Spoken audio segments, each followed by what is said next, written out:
Netinfocom Computer Education e-Learning.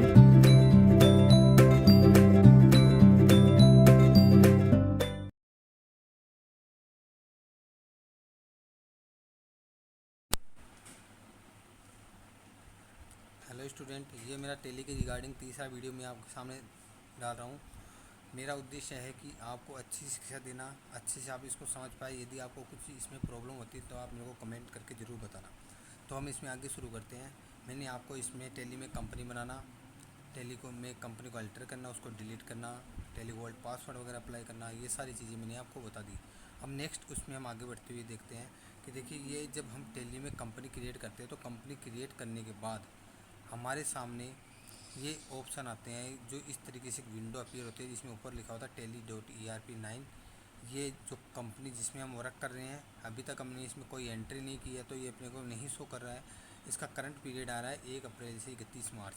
ठीक है, अभी इसमें 1 अप्रैल का ये तारीख है, करंट डेट। यदि हम जैसे जैसे वर्क करेंगे वो अपने को यहाँ पे शो करता जाएगा कि आपने कितनी तारीख तक की एंट्री इसमें कर लिया। नेक्स्ट इसमें आता है gateway of Tally. Gateway of Tally में देखिए मास्टर ट्रांजेक्शन यूटिलिटी रिपोर्ट वगैरह होती है, जिसमें हमें ज़्यादा काम करना है। Accounting info, inventory info, accounting voucher और इन्वेंट्री वाउचर। ठीक है, इसके बाद रिपोर्ट्स वगैरह ऑटोमेटिक क्रिएट होगी, क्योंकि ये हम एक सॉफ्टवेयर सीख रहे हैं तो हमें balance sheet, P&L, stock summary और रेशियो एनालिसिस बनाने की कोई आवश्यकता नहीं है। ये ऑटो जनरेट होती है जैसे जैसे हम वर्क करते हैं, लेकिन हमें ये काम करने के लिए मास्टर और ट्रांजिशन पूरी तरीके से आना चाहिए, तभी हम आगे कार्य कर पाते हैं। इसके आगे देखिए, नेक्स्ट इसमें ये एक आपको एक बार दिखाई दे रही है, जिसमें देखिए ये आपको ये जो बार दिखाई दे रही है, इसमें शॉर्टकट्स आते हैं। शॉर्टकट्स का मतलब होता है कि इसमें हम देखिए, यदि आपको कंपनी सेलेक्ट करना है तो F1 प्रेस करना है, कंपनी बंद करना है तो आपको ऑल्ट के साथ F1 प्रेस करना है। आपको ये बात ध्यान में रखनी है। मैं इसको आप देखो जूम करके बता देता हूँ। यदि आप देखिए इसमें F1 और नीचे देखिए एक लाइन बनी हुई है, वो F1, यानी कि यदि आप केवल आप देखेंगे यदि सिंगल लाइन आ रही है, नीचे अंडरलाइन आ रही है, तो इसका मतलब आपको ऑल्ट की के साथ F1 प्रेस करना है। और यदि आप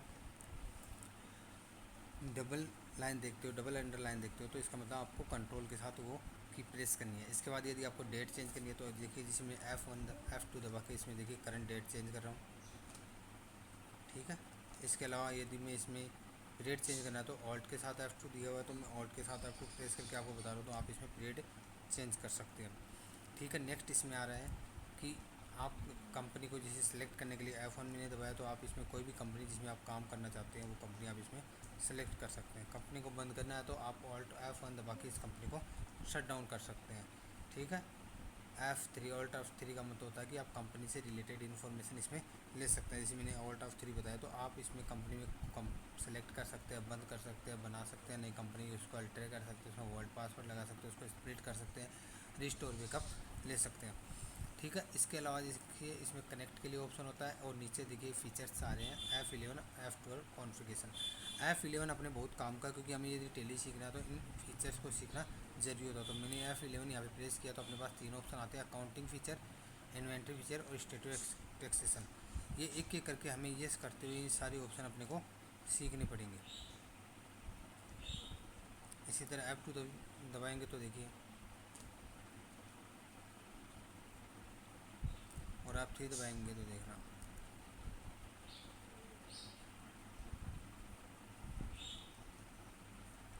ठीक है, इससे हम बाहर आ जाते हैं। अब इसके अलावा देखिए, इसमें हम ऊपर देखते हैं तो यदि आपको प्रिंट करना है तो ऑल्ट के साथ P, एक्सपोर्ट करना है अल्टर E, कोई मेल वगैरह करना है कंपनी को तो अल्टर M, अपलोड करना है कोई फाइल आपको तो अल्टर O, टेलीशॉप, language, keyboard, control centre, support centre, इन सभी का यूज करते हुए आप टेली में को कॉन्फ़िगरेशन कर सकते हैं, टेली की हेल्प वगैरह ले सकते हैं। ठीक है, इसमें कंट्रोल सेंटर, सपोर्ट सेंटर और हेल्प के लिए आपको नेट की आवश्यकता होगी। इसके अलावा यदि आप कीबोर्ड की लैंग्वेज चेंज करना चाहते हो, जैसे आप हिंदी वगैरह में इसमें टाइप करना चाहते हो, तो इसमें आप इंग्लिश, गुजराती, हिंदी, कन्नड़ा, मलयालम, मराठी, पंजाबी, तमिल, तेलुगू, ये सारी चीज़ कंपनी आप इसमें कंपनी में ये सारी लैंग्वेज आप यूज में ले सकते हैं। ठीक है, अब इसके अलावा देखिए, इसमें आप देख रहे हो एक कंट्रोल एन, ये शॉर्टकट होता है गेटवे ऑफ टेली का, और एक होता है कंट्रोल एन। कंट्रोल एन होता है कैलकुलेटर। यदि आप कोई कैलकुलेशन करना चाहते हो तो आप कंट्रोल एन, और यदि आप वापस कैलकुलेटर से बाहर आना चाहते हो तो कंट्रोल प्लस एम। मैं इसको आपको यूज करके बता देता हूँ। तो देखिए, यदि आप कंट्रोल एन प्रेस करते हो तो आप यहाँ पे कैलकुलेटर ऑन कर देते हो। आप देखिए कोई भी कैलकुलेशन मैं इसमें कर पा रहा हूँ। और जैसे आप कंट्रोल एम करते हो तो वापस आप इसमें गेटवे ऑफ टेली में आ जाते हो। ठीक है, अब अपन बात करते हैं गेटवे ऑफ टेली में अकाउंट्स इन्फॉर्मेशन। अकाउंट इन्फो से मतलब होता है कि हमें यदि अकाउंटिंग से रिलेटेड कोई भी काम करना होता है तो हमें अकाउंट इन्फो का ज्ञान होना आवश्यक होता है। तो इसके लिए हमें क्या करना होता है कि हमें पहले इसमें अकाउंट इन्फो में जाना है। अकाउंट इन्फो में आपको 3 ऑप्शन मिलेंगे, ग्रुप, लेजर और बाउचर टाइप। ग्रुप्स में क्या होता है कि देखिए यदि हम मैनुअल अकाउंटिंग करते हैं तो हमें ग्रुप की कोई आवश्यकता नहीं होती, लेकिन चूंकि हम एक सॉफ्टवेयर का यूज़ करें तो सॉफ्टवेयर को ये बताना ज़रूरत होता है कि आप किस टाइप का लेजर बनाना चाहते हो। क्या आप उसको डीआर करना चाहते हो, क्या आप उसको सीआर करना चाहते हो, क्या वो डेटर्स है, क्या वो क्रेडिटर है, क्या वो बैंक अकाउंट है, ये सारी चीज़ें हमें बतानी होती है। तो इसके लिए हमें क्या होता है कि ये ग्रुप के बारे में जानना आवश्यक होता है। ग्रुप यदि हमें पता होगा तभी हम लेजर क्रिएट कर पाएंगे, अदरवाइज लेजर बनाने में काफ़ी मुश्किलें आ सकती है। मैं ये कोशिश कर रहा हूँ कि आप आसानी से इसमें लेजर बनाना सीख जाएं। तो मैं आपको समझा रहा हूँ कि ग्रुप किस तरीके से काम करेगा। तो ग्रुप में देखिए हम इसमें क्रिएट कर सकते हैं, उसको डिस्प्ले कर सकते हैं, उसको अल्टर कर सकते हैं। इसी तरह मल्टीपल ग्रुप में आप इसको क्रिएट, डिस्प्ले और अल्टर कर सकते हैं। हमें क्या करना है कि नॉर्मल हमें केवल अभी ग्रुप देखना है कि ग्रुप क्या होता है और कैसे होते हैं। तो ग्रुप एक जैसे लेजरों के लिए हमारे पास एक ग्रुप अपने पास होता है। ठीक है, कंपनी हमें टेली में हम जो भी कंपनी बनाते हैं उसमें बाय डिफ़ॉल्ट 28 ग्रुप इनबिल्ट होते हैं, जिसमें यदि हम और बनाना चाहते हैं तो हम अपनी आवश्यकता के अनुसार बना सकते हैं, जो कि हम आगे इस वीडियो में देखेंगे। पहले हम ग्रुप के बारे में जानते हैं कि ग्रुप किस तरीके से वर्क करता है। देखिए पहले इसमें आप देखिए कैपिटल अकाउंट आ रहा है, लोन आ रहा है, और ये टोटल 28 अपने पास ग्रुप आ रहे हैं, जिसमें 15 जो ग्रुप होते हैं वो प्राइमरी टाइप के होते हैं और बाकी जो 13 ग्रुप होते हैं वो इसके सब ग्रुप होते हैं। इन प्राइमरी के सब ग्रुप कौन से होते हैं, ये। तो अब इसमें क्या होता है कि जो कैपिटल अकाउंट होता है इसका देखिए, इसका रिजर्व एंड सरप्लस है कैपिटल अकाउंट, इसका सब ग्रुप हो गया। इसी तरह लोन हो गया, लोन के 3 अपने पास सब ग्रुप हो गए। तो हम एक एक करके इनको डिस्कस करते हैं। पहले हम देखते हैं कैपिटल अकाउंट। कैपिटल अकाउंट है ये पूंजी खाता होता है जो कि कंपनी और कंपनी के स्वामी के नाम से बनाया जाता है। ठीक है, जब हम कोई भी लेजर बनाते हैं कैपिटल अकाउंट को तो इस ग्रुप के अंदर उसको डालते हैं। इसका एक ही होता है reserve and surplus. Reserve and surplus की यदि हमें कोई लेजर बनानी होती है तो हम इस हेड में डालते हैं, ये ग्रुप हम काम में लेते हैं। लोन का मतलब होता है, यहाँ पे देखिए लोन के आगे लिखा है लायबिलिटीज एंड दायित्व, यानी हम किसी से उधार लेते हैं, उधार अमाउंट लेते हैं तो उसको हम 3 प्रकार से वो काम कर सकते हैं। ये हमें सामने देखिए नीचे दिख रहा है, बैंक ओडी, सिक्योर लोन और अनसिक्योर लोन। बैंक ओडी का मतलब होता है बैंक ओवरड्राफ्ट या अधिविकर्ष, यानी यदि हम बैंक में अपना बैंक अकाउंट है और इसमें हम कोई लोन अमाउंट लेते हैं, एज ए लोन हम कोई अमाउंट लेते हैं तो उसमें बैंक ओडी अकाउंट खोला जाता है। बैंक हमें ये अनुमति देता है कि आप जमा कराई गई रकम से अधिक रकम आप निकाल सकते हो। वो एक लोन की तरह होता है जिसे हमें चुकाना होता है। ये रेगुलर कस्टमर के लिए बैंक की एक सुविधा होती है। सिक्योर लोन का मतलब सुरक्षित ऋण, ऐसे लोन या ऐसे ऋण जिसके लिए हमें किसी प्रकार की सिक्योरिटी रखनी होती है, जैसे कि गोल्ड लोन। ठीक है, इसके अलावा यदि हम ज़मीन के कागज़ वगैरह के भी लोन लेते हैं, बहुत सारी ऐसी है जिसकी सिक्योरिटी के तौर पे हम रखें उस सामान को, हम लोन के रूप में लेते हैं। इस तरीके के लोन होते हैं सिक्योर लोन। फिर आता है अनसिक्योर यानी असुरक्षित ऋण, यानी ऐसे लोन जिसके लिए हमें किसी प्रकार की सिक्योरिटी नहीं देनी पड़ती, जैसे मित्र या संबंधी जैसे हम जो भी लोन लेते हैं वो अनसिक्योर्ड लोन की श्रेणी में आता है। अब मैं आपको ये बात बता देता हूँ, ये आपको विदित होनी चाहिए कि आप चाहो यदि कोई लेजर बनाते हो तो डायरेक्ट लोन अकाउंट में या लोन ग्रुप में डाल सकते हो। लेकिन यदि आपके लिए इसे सुविधा दी गई कि आप जैसे सिक्योर लोन ले रहे हो, अनसिक्योर लोन लेते हो या बैंक ओडी आपका है, तो उस तरीके का यदि आपका अकाउंट या लेजर है तो आप उसको अलग अलग हेड में डाल सकते हो। इसके बाद आता है करंट लायबिलिटी यानी कि चालू दायित्व। ऐसे दायित्व जो हमें आगे चुकाने होते हैं, जिसके जैसे कि मान लो ये अपने पास ये 3 अपने को करंट लायबिलिटीज में बता रहा है। एक तो बता रहा है ड्यूटीज एंड टैक्स, यानी कर, टैक्स वगैरह हम जो भी जमा कराते हैं उसकी जो लेजर बनेगी वो करंट लायबिलिटीज़ या ड्यूटीज एंड टैक्स में हम बना सकते हैं। प्रोविज़न, प्रोविज़न का अर्थ ये होता है कि ये एक तरीके का फंड होता है जो कि हम भविष्य में किसी भी प्रकार की हानियों से बचने के लिए एक कोर्स बनाते हैं, जैसे provision for bad debts, provision for fire या थेफ्ट वगैरह। तो इस तरीके का यदि हम प्रोविज़न एक कोर्स बनाते हैं, कहने का अर्थ है इसकी परिभाषा सीधी सी होती है कि भविष्य में होने वाली हानियों से बचने के लिए वर्तमान में बनाए गए कोर्स को हम प्रोविज़न की श्रेणी में लेते हैं। इसके बाद आता है सन्डी क्रेडिटर। सन्डी क्रेडिटर का मतलब होता है विविध लेनदार, यानी कि जिससे हमने उधार माल खरीदा है और उसको हमें कोई पेमेंट वगैरह करना होता है तो वो सन्डी क्रेडिटर में बनाया जाता है। ठीक है, तो ये सारी चीज़ें हमें देखनी होती है। इसके बाद इसमें आता है फिक्स असेट्स, यानी कि देखिए संपत्तियाँ मैंने आपको बताई, शुरू में बताई थी, फिक्स और करंट, चल और अचल संपत्ति होती है। तो ये जो अचल संपत्ति हम देख रहे हैं, फिक्स असेट्स अपन देखते हैं। तो फिक्स असेट्स का मतलब होता है जैसे बिल्डिंग अकाउंट हो गया, हमारा मशीन अकाउंट हो गया। तो इस तरीके का यदि कोई भी लेजर बनेगा, वो सारे के सारे फिक्स असेट्स के अंतर्गत माने जाएंगे। इन्वेस्टमेंट का मतलब होता है विनियोग करना, या हम भविष्य में कोई लाभ प्राप्त करने के लिए रुपए वगैरह कोई जमा करवाते हैं जो हमें भविष्य में लाभ देता है। जैसे हमने शेयर खरीद लिया और हमें भविष्य में उस शेयर के उछाल की वजह से, शेयर के अमाउंट की वजह से हमें लाभ मिलता है, या हमने कोई ऐसा कहीं पे अमाउंट लगा दिया जो भविष्य में हमें लाभ देता है, तो उसको हम इन्वेस्टमेंट कहते हैं। करंट असेट्स, करंट असेट्स से मतलब होता है कि चल संपत्ति, यानी कि जो कि वो संपत्तियाँ, देखिए ये अपने पास करंट असेट्स 6 प्रकार के ही अपने को बता रखा है। इसको हम, मैंने आपको पहले बताई, यदि आप चाहो तो डायरेक्ट इसमें करंट असेट्स लेजर ग्रुप में इसमें लेजर बना सकते हो, या फिर आप अलग अलग इसमें देख सकते हो। इसमें पहला आ रहा है स्टॉक इन हैंड, ये क्लोजिंग स्टॉक से इसका मतलब होता है, यानी कि यदि हम इन्वेंट्री का लेन देन करते हैं और लास्ट हमारे पास जो स्टॉक रहता है उसको हम करंट क्लोजिंग स्टॉक कहते हैं, उसको हम स्टॉक इन हैंड में डाल सकते हैं। डिपॉजिट का मतलब होता है, डिपॉजिट से मतलब ये नहीं होता कि बैंक में अमाउंट जमा करा रहा हूँ। डिपॉजिट से मतलब होता है सिक्योरिटी डिपॉजिट करना, जैसे हम कोई मकान किराए के लिए सिक्योरिटी पहले जमा कराते हैं, या बिजली का कनेक्शन लेते हैं, पानी का कनेक्शन लेते हैं, उसके लिए हमें कोई सिक्योरिटी डिपॉजिट कराते हैं, टेलीफोन का कनेक्शन लेते हैं, सिक्योरिटी डिपॉजिट करवाते हैं। यानी कि कहने का मतलब ये होता है कि जो हमें, यदि हम उससे हटते हैं, जैसे मान लो हमने कनेक्शन हटवा दिया तो उसका अमाउंट हमें वापस मिल जाता है, तो वो सिक्योरिटी मानी जाती है। ठीक है। इसके बाद आता है loan and advances. Loan and advance है, इसका मतलब होता है, देखिए एक तो आ रहा लोन लायबिलिटी जो हमें चुकानी होती है, एक लोन एंड एडवांस, इसके आगे लिखा असेट्स, यानी ये हमें प्राप्त करनी है। यानी कि हम किसी को एज ए लोन कोई अमाउंट देते हैं, या किसी को एडवांस सैलरी वगैरह देते हैं, कोई एडवांस अमाउंट हम किसी को देते हैं, तो लोन एंड एडवांस ग्रुप में उस लेजर को बनाया जाता है। सन्डी डेटर्स का मतलब होता है विविध देनदार, यानी कि जिससे हमें प्राप्त करना है, हमें अमाउंट प्राप्त करना है, वो सन्डी डेटर्स में होता है, जिसको हम उधार माल देते हैं। इसके बाद होता है कैश इन हैंड। ये कैश इन हैंड का मतलब होता है कि जैसे हमारे पास केस है, पेटी केस है, इस तरीके का लेजर जो बनता है कैश इन हैंड के अंतर्गत आता है। बैंक अकाउंट में, बैंक जिसमें हम नियमित रूप से लेन देन करते हैं, उस बैंक के नाम का खाता इसमें बनाया जाता है। ठीक है। तो मेरे हिसाब से आपको यहाँ तक कुछ प्रॉब्लम आ रही नहीं आई होगी, जो भी आई है आप कृपया ग्रुप में जो भी मैंने अपना बना रखा है उसमें आप इसके बारे में आप शेयर कर सकते हैं।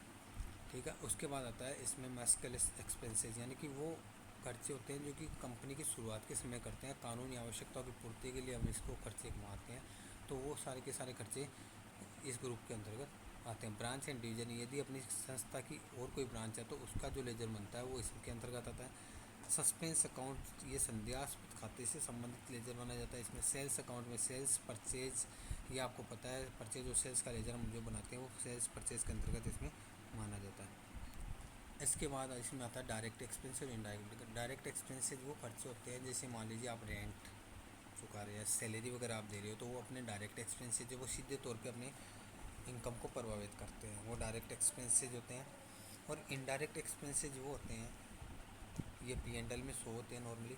तो इनडायरेक्ट एक्सपेंसेज से मतलब सीधा सही होता है कि ये हमें ऐसे खर्चे होते हैं जो इनडायरेक्टली हमसे, जैसे खर्चे हो गए उसको हम जैसे डायरेक्ट ग्रोस प्रॉफिट में नहीं मान के नेट प्रॉफिट इससे निकाला जाता है।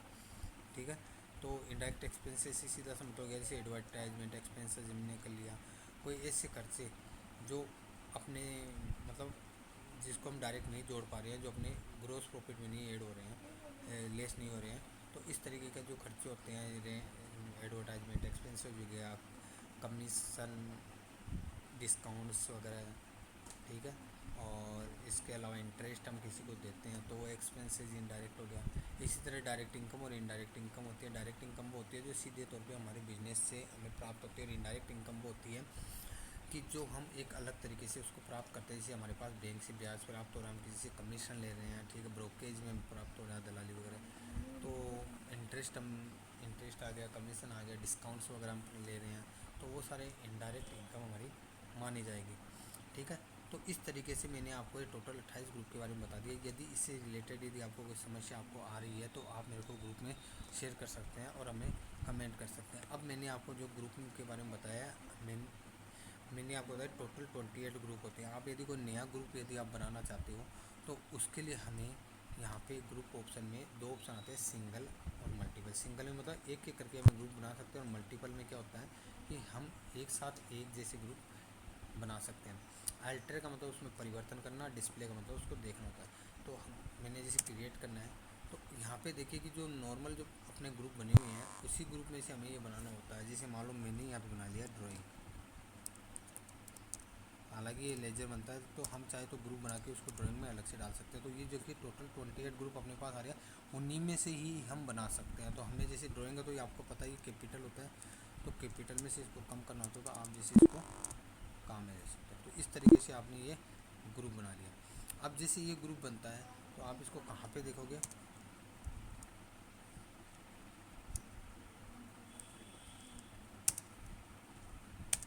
ये देखिए नीचे 28 29 बन गया ड्राइंग के नाम से। तो इस तरीके से हम इसमें ड्राइंग्स अकाउंट में ग्रुप में बना सकते हैं। इसको हमें देखना है या इसको डिलीट करना, तो हमें अल्टर में जाके ड्राइंग्स में जाना है और ऑल्ट के साथ डी प्रेस करोगे तो ये आपको ये बोलेगा, आपको डिलीट करने के लिए पूछ रहा है, तो आपको येस करना है। तो ये यहाँ से डिलीट हो गया। दोबारा आप इसको देख सकते हो ग्रुप,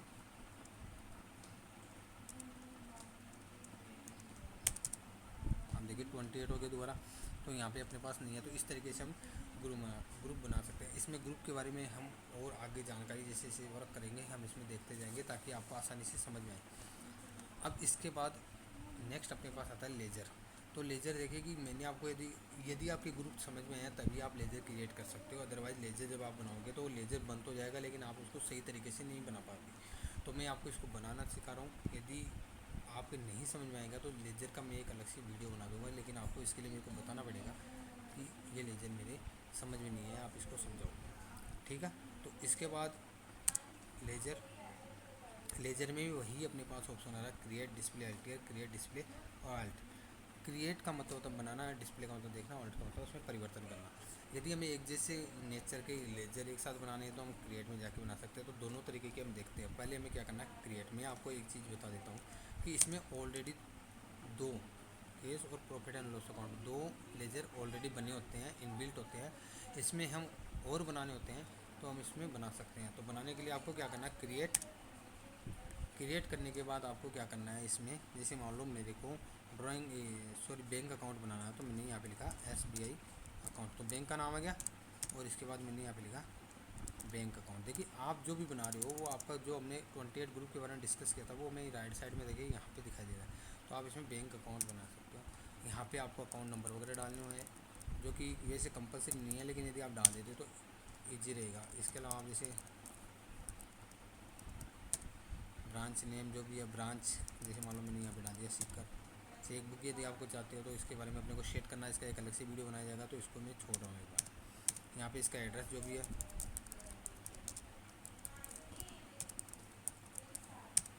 ठीक है।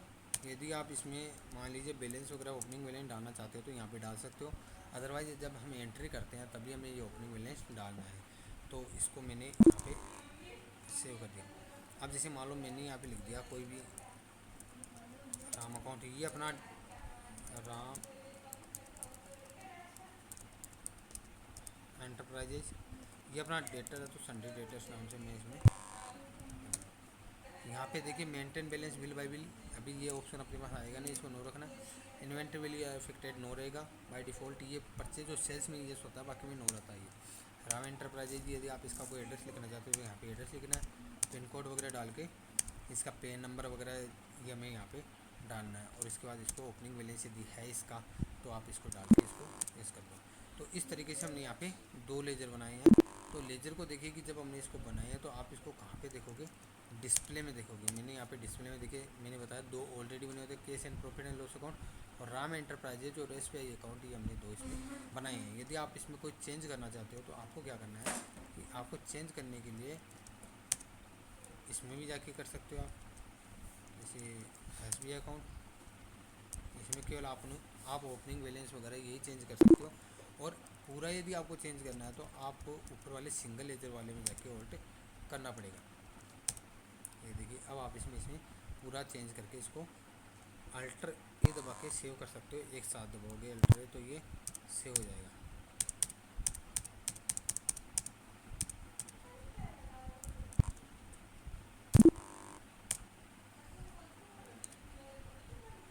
ठीक है, मैं आशा करता हूँ आपको ये वीडियो अच्छा लगेगा और आपके समझ में आया होगा। यदि नहीं समझ में आया तो आप कमेंट ज़रूर करना मेरे को, और ग्रुप में इसके बारे में डिस्कस करना मत भूलना। तो स्टूडेंट्स, आज के लिए इतना ही। नेक्स्ट वीडियो में इसमें देखेंगे कि लेजर में ये इन्वेंट्री वाउचर और इन्वेंट्री अकाउंटिंग वाउचर क्या होते हैं, इसमें कैसे हमें काम करना है, वो सारी चीज़ें हमें देखनी है। तो इसके बाद हम import data, banking, balance sheet क्या होती है, प्रॉफिट एंड लॉस अकाउंट कैसे होता है, स्टॉक समरी क्या होता है, रेशियो एनालिसिस क्या होता है, इनके बारे में डिस्कस करेंगे। ठीक है, तो गाइस धन्यवाद। आज का वीडियो